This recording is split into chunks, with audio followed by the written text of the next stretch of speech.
Embler Books presents Look What You Made Me Do, written by Katherine A. Olson and read by Emma Love.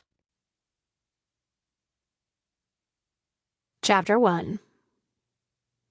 I'm not one to kink shame, but consent is a key part of any sexual endeavor, and the professor of anthropology on stage did not inform his partner he'd opened their marriage.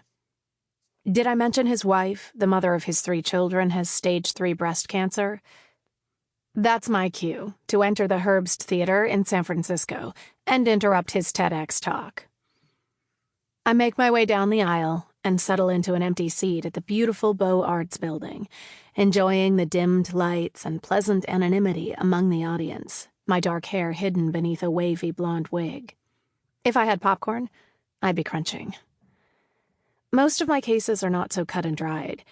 Navigating the messiness of people and their relationships takes special skill and patience. My clients pay well for my due diligence, as well as my catered punishments. Nadine, however, presented such a clear and visceral wrong. She'd given up her tenure-track professorship at Berkeley to raise their children, suffocated under the weight of motherhood, and days before her 50th birthday, found a sinister lump in her left breast. 3 months later, she discovered salacious photos on his phone. One of his graduate students, apparently, a few years older than their eldest daughter. If ever the universe was asking for balance, tipping the scales back in a wronged person's favor, I'd never seen a clearer sign. Nadine heard of me from other clientele and kept her discovery quiet. The person with the knowledge holds the power. We've waited for months, Nadine and I.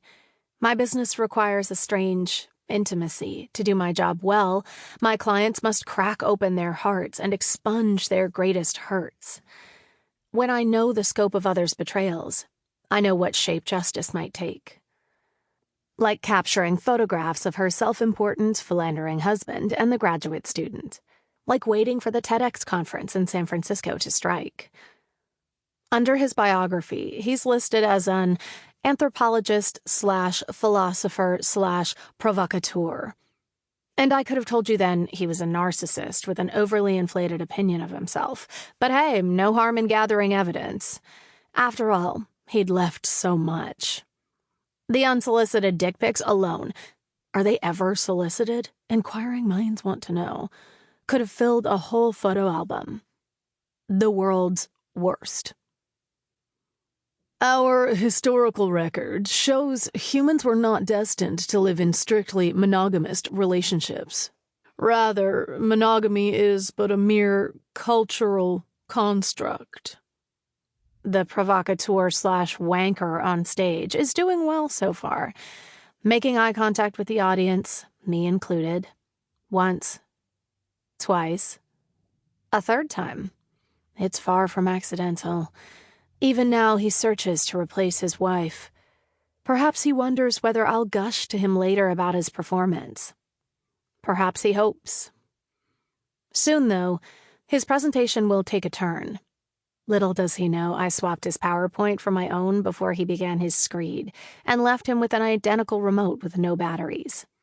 All the while, I've been watching him carefully, mirroring his changes with my own remote, giving him the illusion of control. I wonder how long it'll take the audience to realize the naked man with a blurred face is the same one before them, with his avuncular elbow patches and trim goatee, and the dark bedroom eyes he turned on another while his wife pumped poison into her body in a desperate crusade to save herself so they might grow old together, as they'd promised each other in better days. With each case, I grow to hate the wrongdoers just as much as my clients do. Dark Horse Consulting wouldn't be successful unless I took my clients' hurt inside myself and burned for justice too. I never see the happy couples, the unicorns living in La La Land. I'll never find the promised land for myself. As my clients' trust has been broken, so has my ability to give anyone the benefit of the doubt.